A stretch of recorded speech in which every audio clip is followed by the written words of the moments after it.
My name is Gretchen. I'm 68 years old, and the sound of my son's car disappearing into the swirling white of the blizzard was the loneliest sound I'd ever heard. It was a low, grinding hum that fought the wind for a moment before being utterly consumed by it, leaving behind a silence so profound it felt like a physical weight. The snow was already starting to drift against the cabin door, tiny, insidious serpents of white slithering under the frame. They thought they had left me trapped.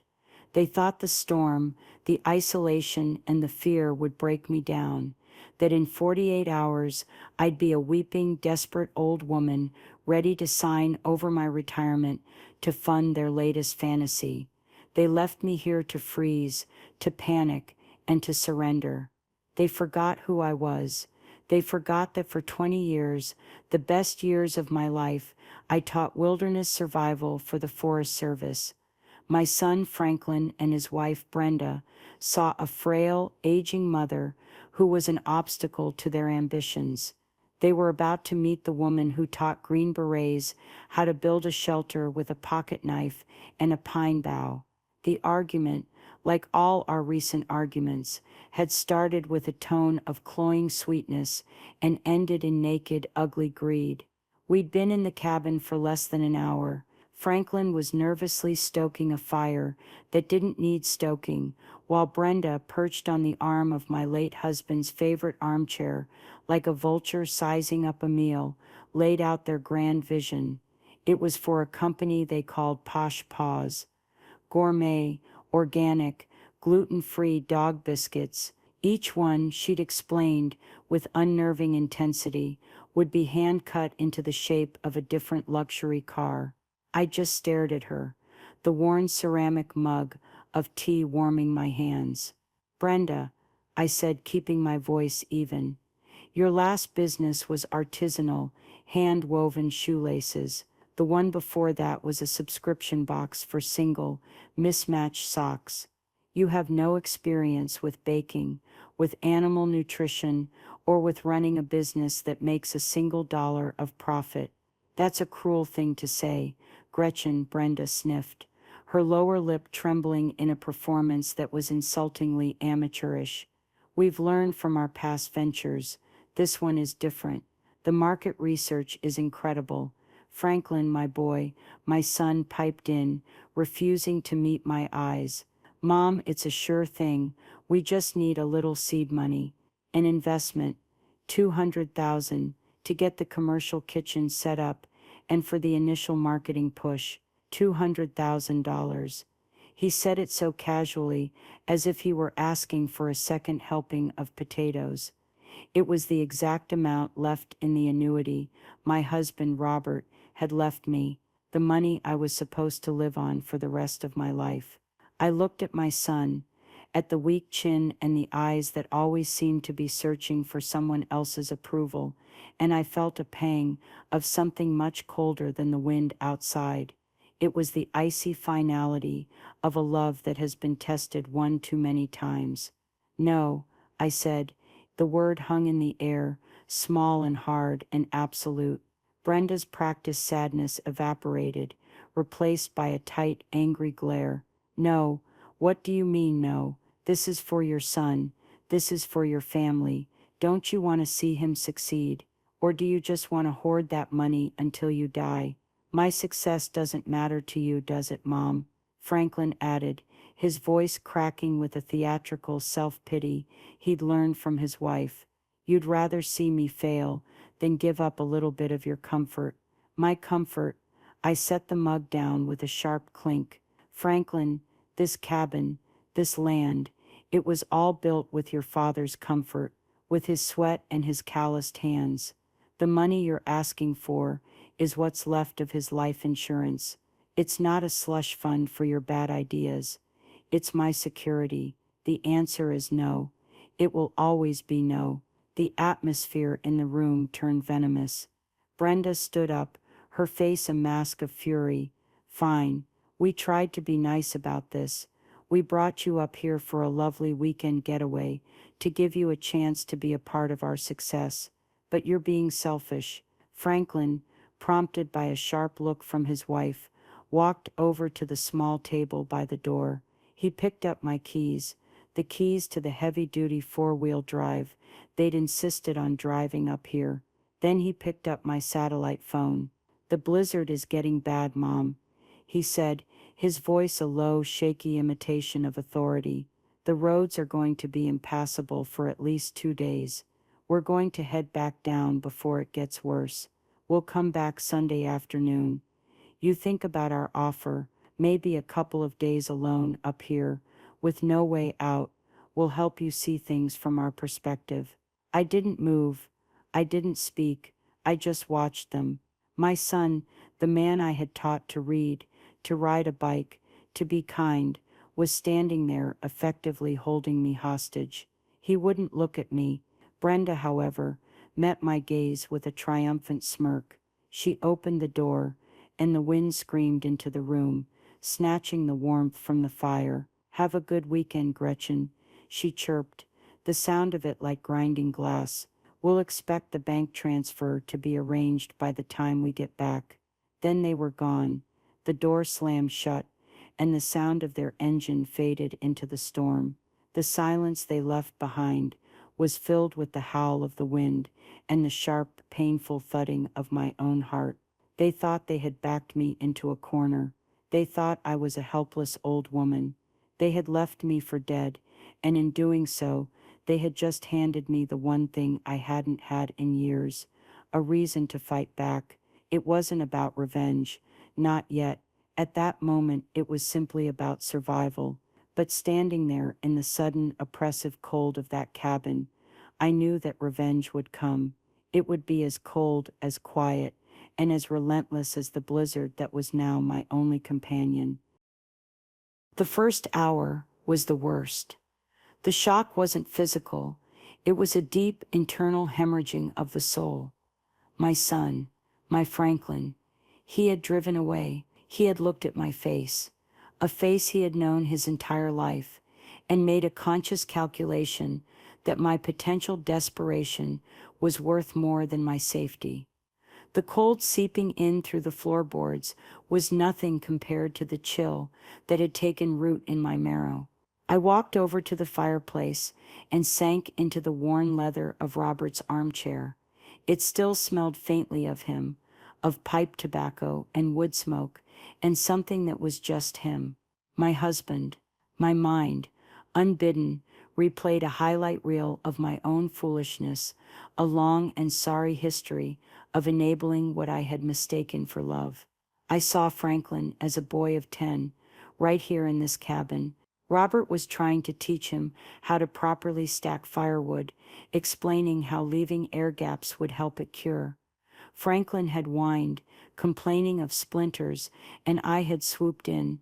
"Oh, let him be, Rob. He's just a boy. I'll do it." Robert had given me a look, not of anger, but of a deep prophetic sadness. "Gretchen," he'd said quietly, "if you always shield him from the splinters, he'll never learn the satisfaction of building his own fire." He was right. I had spent the next 30 years shielding him from every splinter, every scrape, every consequence, and in doing so, I hadn't raised a man. I had cultivated a parasite. And then came Brenda. I remembered the first time Franklin brought her home for dinner. She was all polished smiles and compliments that felt vaguely like insults. She'd looked around my modest suburban home, the one Robert and I had paid off over 30 years, and said, "Oh, it's so cozy. It must have been wonderful to raise a family in a time when you could afford a place like this on just one salary." She'd made my life's work sound like a quaint, historical artifact. She immediately began isolating Franklin, subtly at first. My Sunday dinners became inconvenient. My phone calls were interruptions. My advice was old-fashioned. She didn't just dislike me. She saw me as a competitor for Franklin's resources, a leaky faucet on the bank account she intended to drain. The investments began 5 years ago. It was $100,000 then, a significant chunk of my savings. for a company that was going to revolutionize the bespoke coffee sleeve industry. It had failed in 6 months. Franklin came to me, weeping, talking about debt and shame. Brenda stood behind him, stroking his hair, her eyes fixed on me, cold and calculating. I had given them the money. I told myself it was to protect my son from ruin. What a fool I was. I was protecting him from reality. I had made a promise to Robert on his deathbed. He was weak, ravaged by the cancer that had stolen him from me far too soon. He'd gripped my hand, his knuckles bony and frail. "Take care of the boy, Gretchen," he had whispered. "He's got a good heart, but a soft center. Don't let the world break him." And I had promised. For 10 years I had honored that promise, interpreting it as a mandate to provide a perpetual safety net. I saw now, in the chilling silence of the cabin, that Robert hadn't meant for me to protect Franklin from failure. He had meant for me to protect him from himself, from the weakness I had so diligently nurtured. The greatest betrayal wasn't what Franklin had done today, it was what I had done to him over a lifetime. A particularly violent gust of wind rattled the window panes, shaking me from my stupor. The fire in the hearth was dying, its cheerful crackle replaced by a sullen hiss.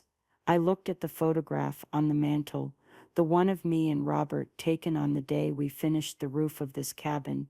We were both in our 40s, covered in sawdust, grinning like fools. He had built this place with his own 2 hands, felling the trees, milling the lumber, fitting every joint with a craftsman's love.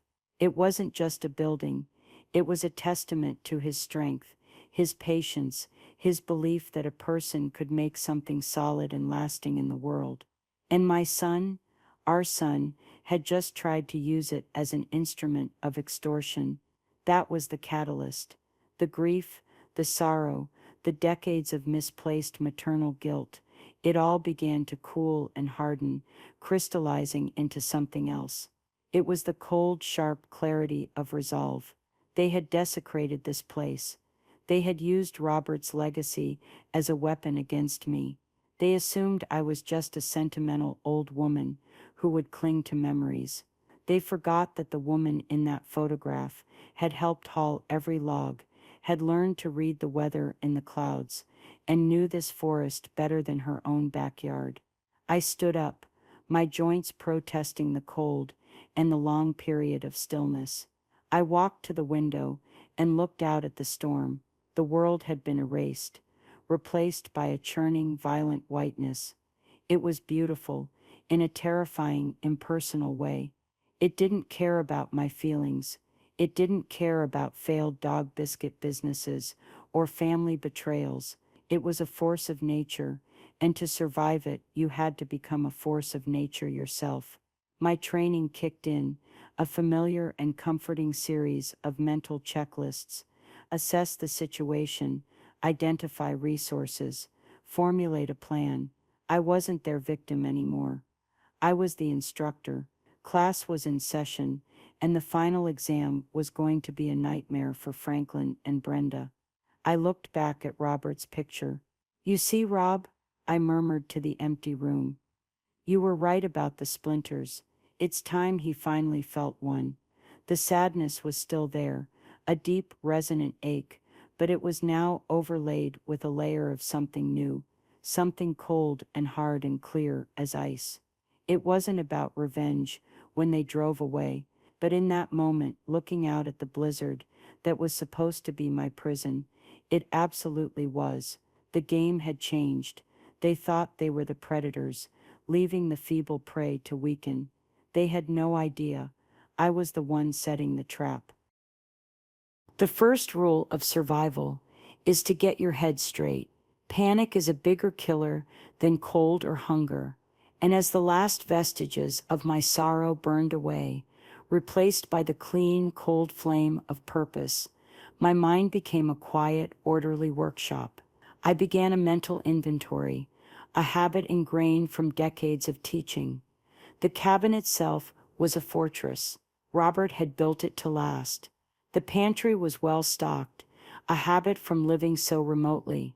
I had canned goods, beans, tomatoes, chili, peaches, enough to last a month.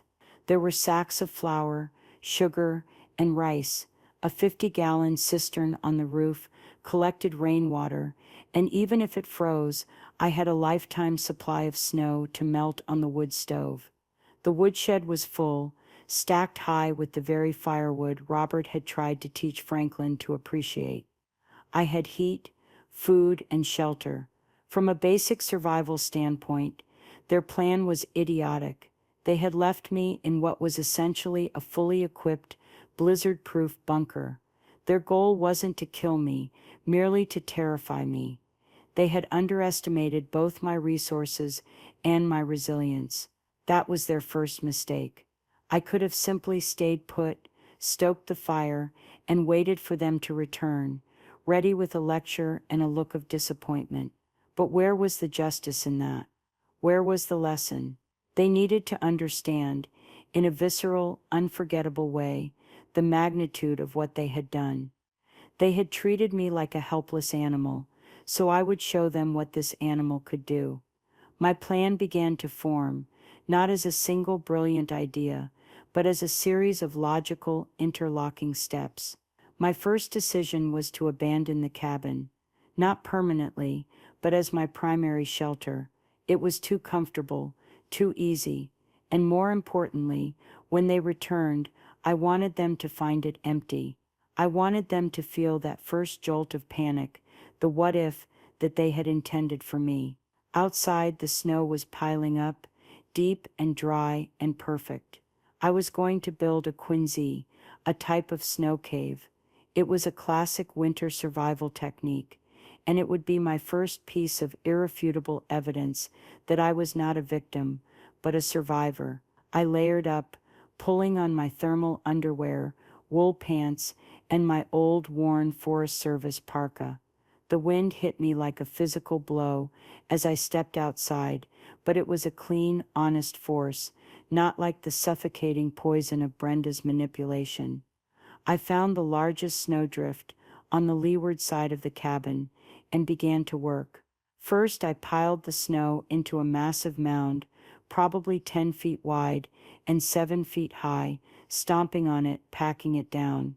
This process, called sintering, allows the snow crystals to bond together, creating a strong structure. The work was brutally physical. My muscles, unused to this level of strain, screamed in protest. Every shovelful was an act of defiance. Every gasp of icy air was a declaration of my independence. With each movement, I felt the last of my grief being shoveled away, replaced by the satisfying burn of exertion. While the snow pile sintered for a few hours, I turned to my next task. I went back into the cabin and up to the small loft where we stored old gear. Tucked away in a dusty footlocker was my husband's old trail camera. He'd loved watching the deer and the occasional black bear that would wander through the clearing. After he passed, I'd replaced it with a newer model, one with high-definition video, night vision, and a timestamp. It was my secret weapon. I brought it down, my heart thumping with a new kind of excitement. I put in a fresh set of lithium batteries, essential for cold weather operation, and a new memory card. Then I trudged back out into the storm. I found the perfect spot, a tall pine tree about 30 yards from the front of the cabin, with a clear view of the porch, the front door, and the empty space where the truck had been parked. I strapped it securely to the trunk, angled it perfectly, and pressed the record button. Then I stood before it. The wind whipped my hair across my face. I held up the copy of the newspaper I'd brought with me to read over the weekend, its headline and date clearly visible. "My name is Gretchen Morris," I said, my voice steady and clear, projecting like I was addressing a class of nervous rookies. "The date is Friday, November 12th. The time is approximately 3:45 p.m. A few hours ago, my son Franklin Morris and his wife Brenda Morris drove me to this cabin. After I refused to give them $200,000, they took my vehicle keys and my satellite phone and abandoned me here in the middle of a blizzard. They said they would return in 2 days to see if I had changed my mind. I paused, letting the reality of those words sink in. This is the beginning of my documentation. I am in good health and am taking measures to ensure my own survival. That night, after tunneling into my now solidified snow mound to create the Quincy, I felt a profound sense of satisfaction. The interior was small, just big enough to lie down in, but insulated by 3 feet of solid snow. It was shockingly warm and unbelievably quiet. The raging howl of the blizzard was reduced to a gentle, muffled whisper. I had brought a sleeping bag, an insulated mat, and a few candles from the cabin. As I lay there in the soft, flickering light, a memory of Robert surfaced, so clear it felt like he was lying there beside me. We were talking about the cabin's future. Franklin was in his late 20s then, already showing a troubling lack of direction. "I worry about him, Gretch," Robert had said, staring up at the pine-planked ceiling. "This place, it requires a custodian, not just an owner, someone who respects it." A week later, he came to me with his lawyer. They had drawn up the final version of his will, and the trust that held the cabin and the surrounding 100 acres of woodland. I was the executor and the primary beneficiary, but there was a clause, a very specific one, the custodianship clause. It stipulated that upon my death, the property could only be inherited by an heir who had demonstrated a consistent and profound respect for the land and the values of self-reliance it represents. If no such heir could be identified, the entire property and its assets would be donated to the National Park Foundation. At the time, I thought it was a bit dramatic, a legalistic way for Robert to impose his philosophy from beyond the grave.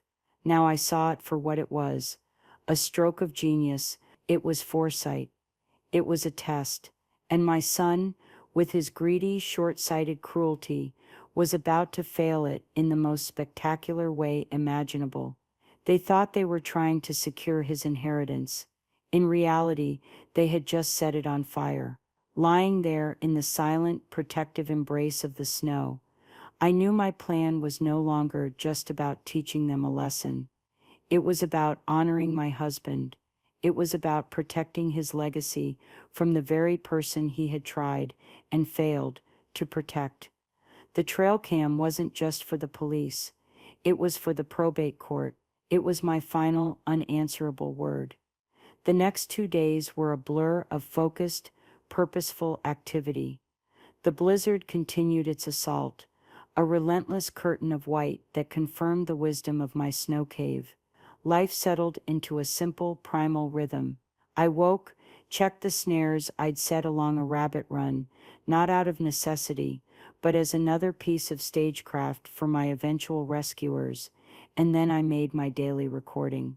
Each morning, I would stand before the hidden eye of the trail cam, state the date and time, and give a brief report. Day 2, all is well, the storm is still heavy, no sign of Franklin and Brenda.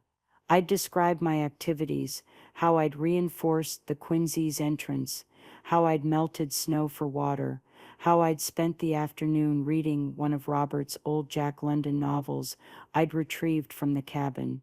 I was calm, factual, and completely in control. I was not a victim in distress. I was a narrator building her case. The cabin remained my supply depot. I would go in for an hour or so each day to warm up by the stove, cook a proper meal, and enjoy the small luxury of a chair. But I never slept there. I always returned to the quiet, womb-like security of my snow cave. It was my sanctuary, a physical manifestation of my self-reliance. I imagined Franklin and Brenda, snug in a warm hotel room somewhere down the mountain, congratulating themselves. They'd be ordering room service, watching movies, Brenda likely scrolling through her phone, pricing out industrial-sized mixers for her ludicrous dog biscuit empire. They would be picturing me cowering by a dying fire, weeping, my resolve eroding with every passing hour. The irony was so rich, it was almost funny. They were trapped in their world of petty schemes and cheap comforts, while I had found a strange and profound freedom in the heart of the storm they'd intended as my prison. The noise of their demands, their manipulations, their constant draining neediness was gone. It was replaced by the silence of the wilderness, the whisper of wind through the pines, the soft thud of snow falling from a heavy bough, the steady rhythm of my own breathing. In that silence, I found a part of myself I thought I had lost, the tough, capable woman who had once felt more at home in the forest than in her own living room. The mother in me was grieving, but the survivor was thriving. By Sunday morning, the storm broke, the sky was a brilliant, achingly clear blue, and the world outside my snow cave was a masterpiece of sculpted white. The air was crisp and cold, and the sunlight sparkling on the fresh snow was blinding. According to their plan, they would be on their way back today, smug and expectant. It was time for the next phase of my own plan. I wasn't going to wait for them. I was going to engineer my own rescue. I knew the park rangers would be running patrols along the main access roads, checking for stranded vehicles and storm damage. The cabin was about 2 miles from the main park road, a manageable hike on snowshoes. I packed a small day pack with a thermos of hot tea, a couple of high-energy bars, and most importantly, my signal mirror. I made one last video on the trail cam. Sunday morning, the storm has passed. I am in good health. I am going to attempt to hike down to the main road to find help, as I am growing concerned for my son's welfare, having not heard from him in 2 days. I was carefully crafting the narrative, laying the foundation of a worried mother, not an abandoned one. The nuance was critical. The hike was glorious. The snow was deep and powdery, and the world felt brand new, washed clean by the storm. As I neared the road, I heard the distant rumble of a vehicle.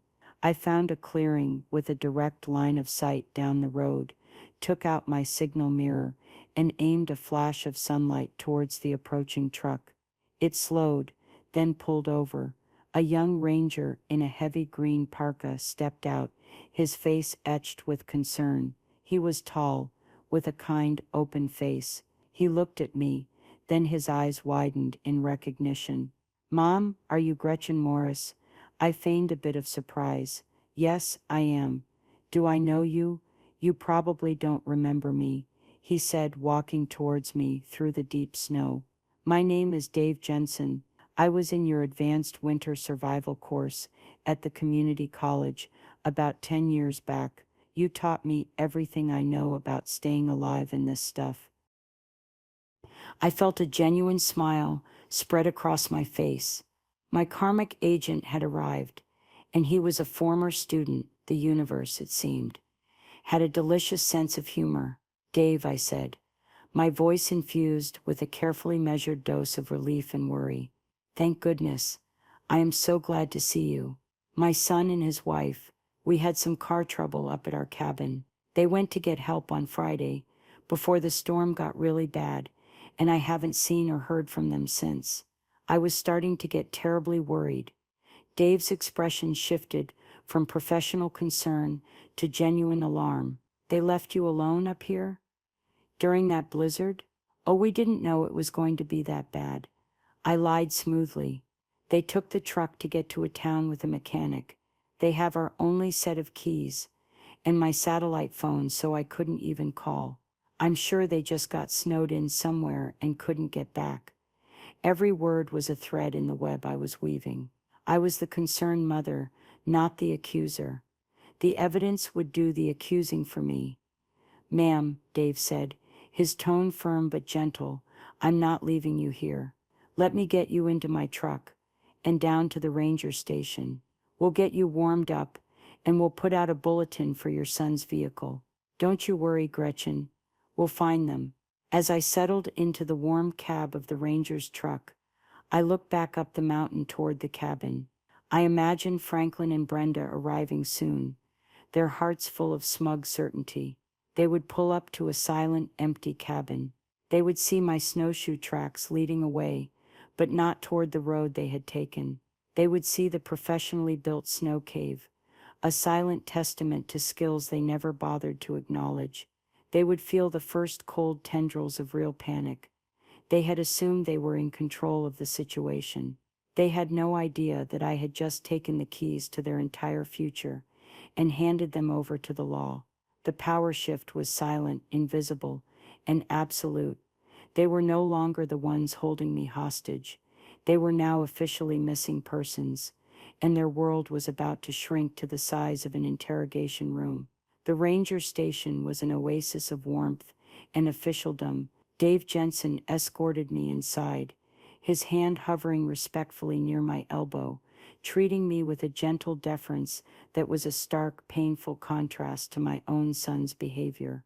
The station chief, a burly man named Henderson, with a thick mustache and tired eyes, listened patiently as Dave recounted the story he'd been told.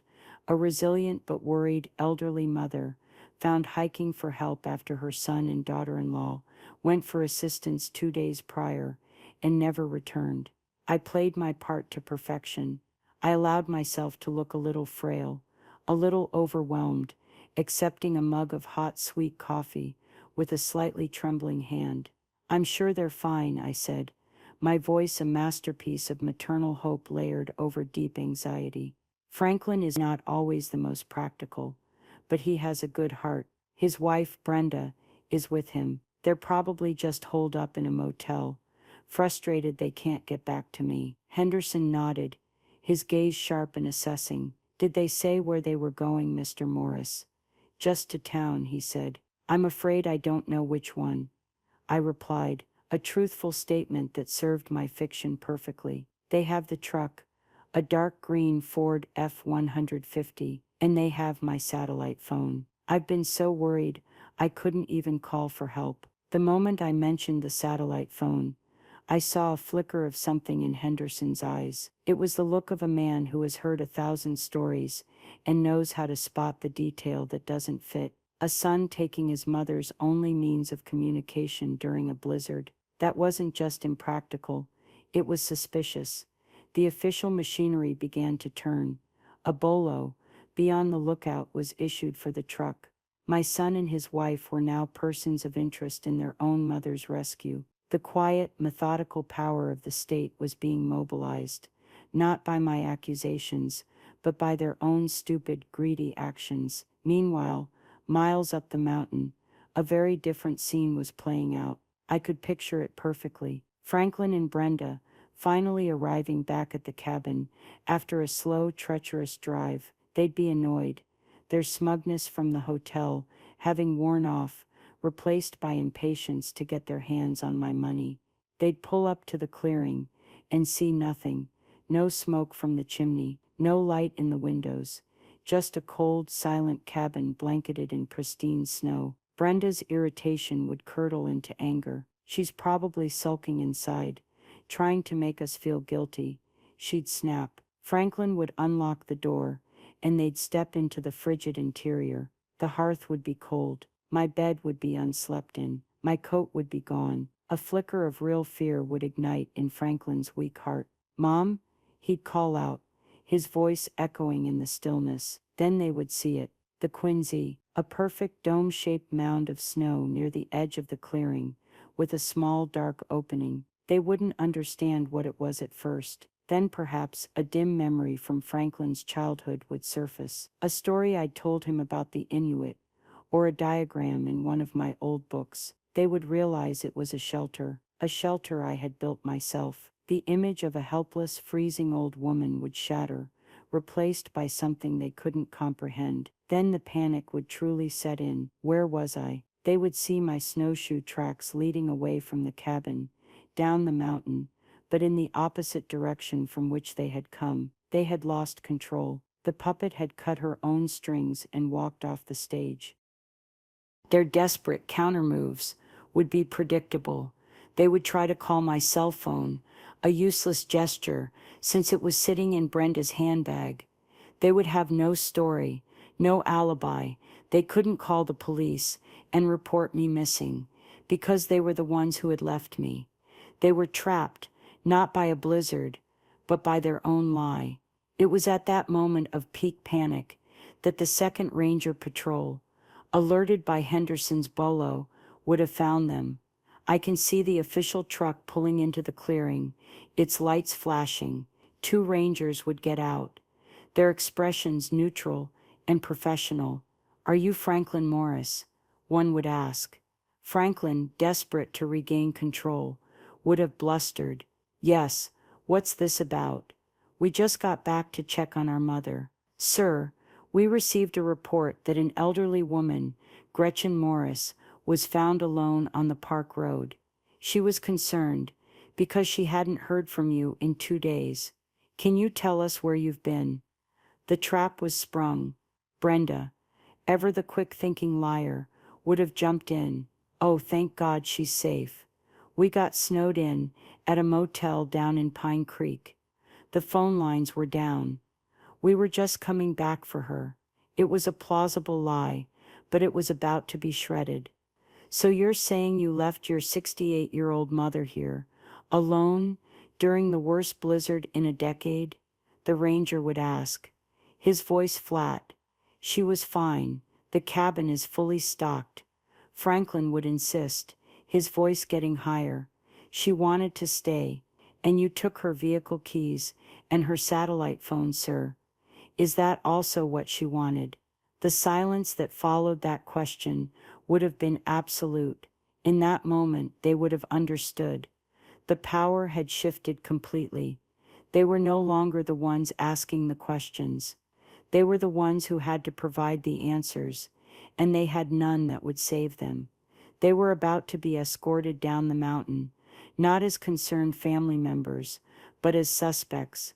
The confrontation at the ranger station was a quiet, anticlimactic affair, which made it all the more devastating for them.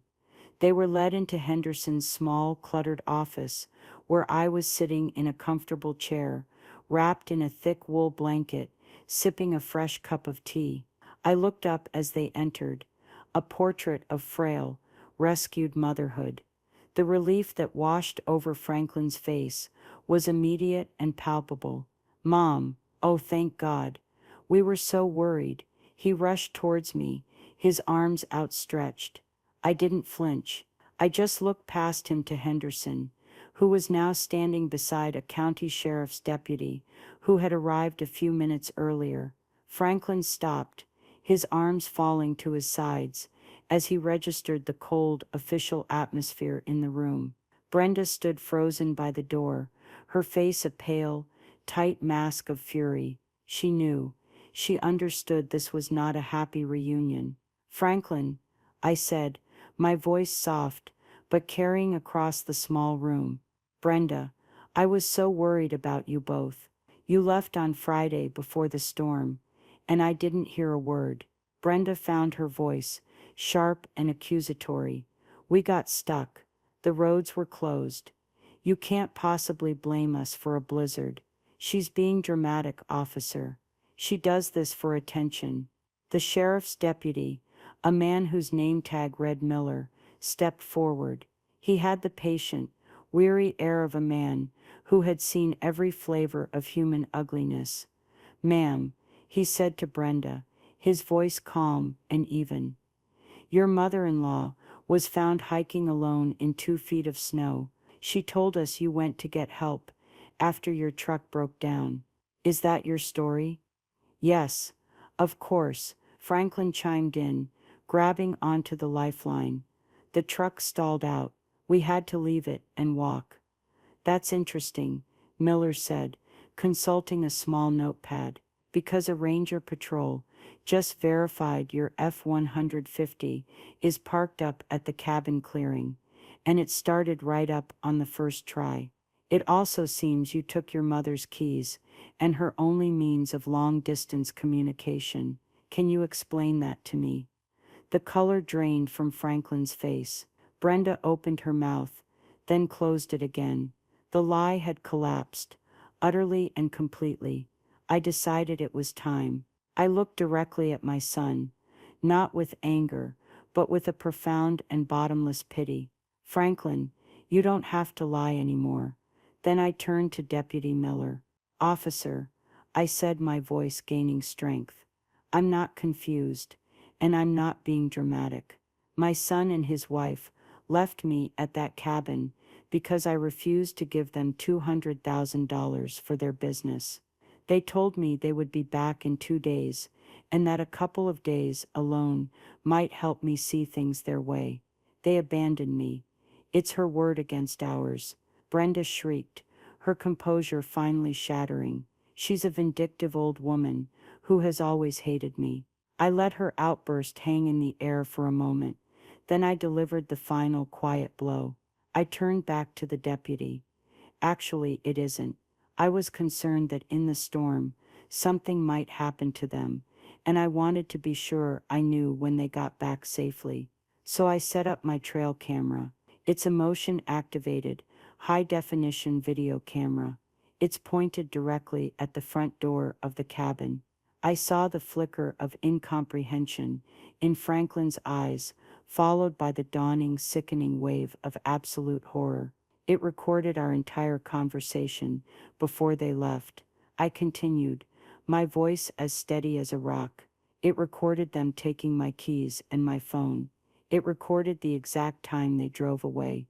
And it recorded my daily video logs, every day, in which I documented my circumstances. The memory card is still in the camera, strapped to a pine tree about 30 yards from the porch. I can draw you a map. Silence. It was the most profound, most absolute silence I have ever experienced. It was the sound of a world ending. Franklin stared at me, his mouth slightly agape. He wasn't seeing his mother anymore. He was seeing the architect of his ruin. The look on his face wasn't anger or hatred. It was the hollow, blank shock of a man who had just run full speed into a wall he didn't know was there.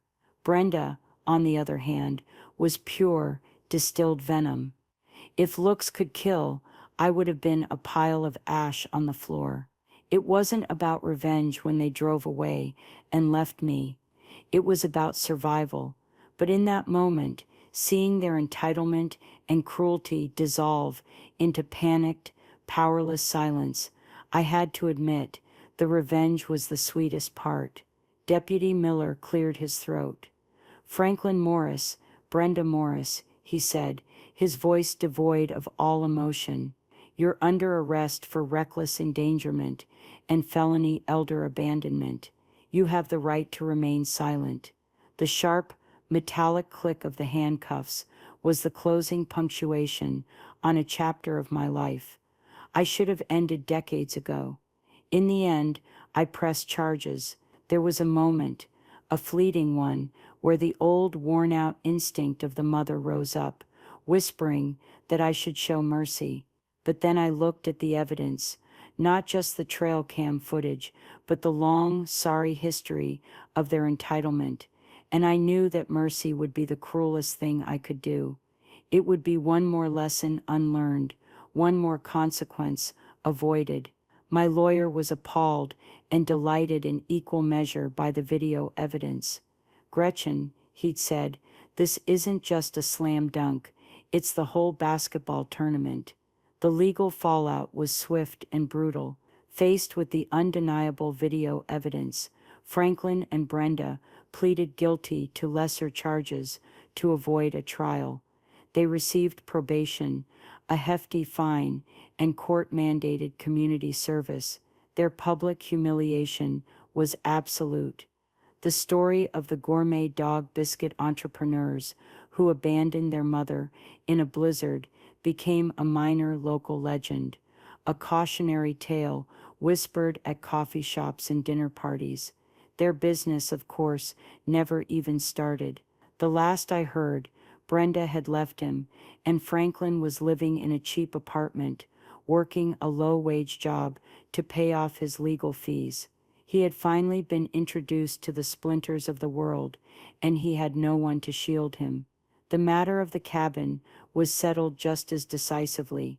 I presented my lawyer with Robert's will and the meticulously documented evidence of Franklin's failure to meet the custodianship clause. The court agreed. Franklin was formally and legally disinherited from any claim to the property. As per Robert's wishes, the cabin and the 100 acres of pristine woodland surrounding it were donated in their entirety to the National Park Foundation. It was the right thing to do.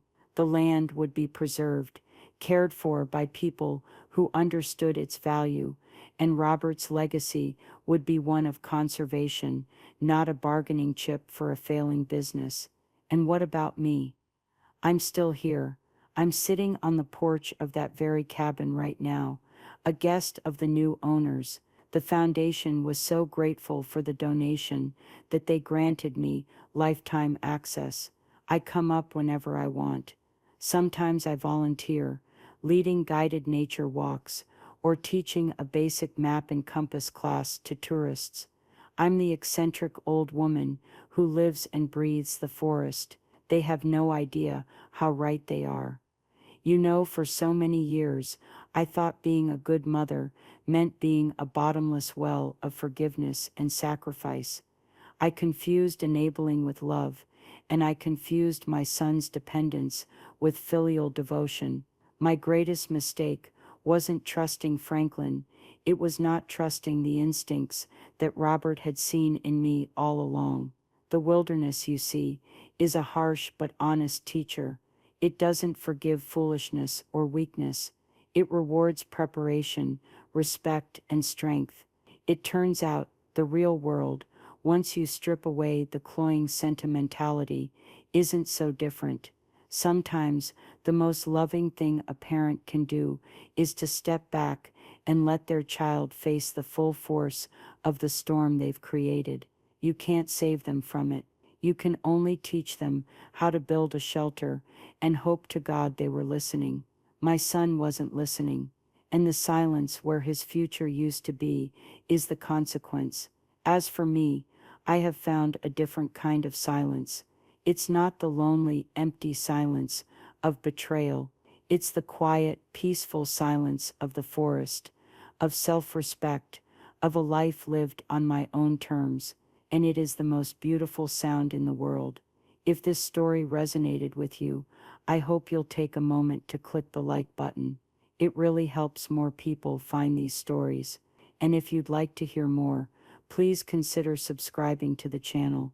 I'd love to hear your thoughts in the comments below. Have you ever had to choose between being a parent and protecting yourself? It's a difficult crossroad, and I'm finding my way through it, one day at a time. Thank you for listening.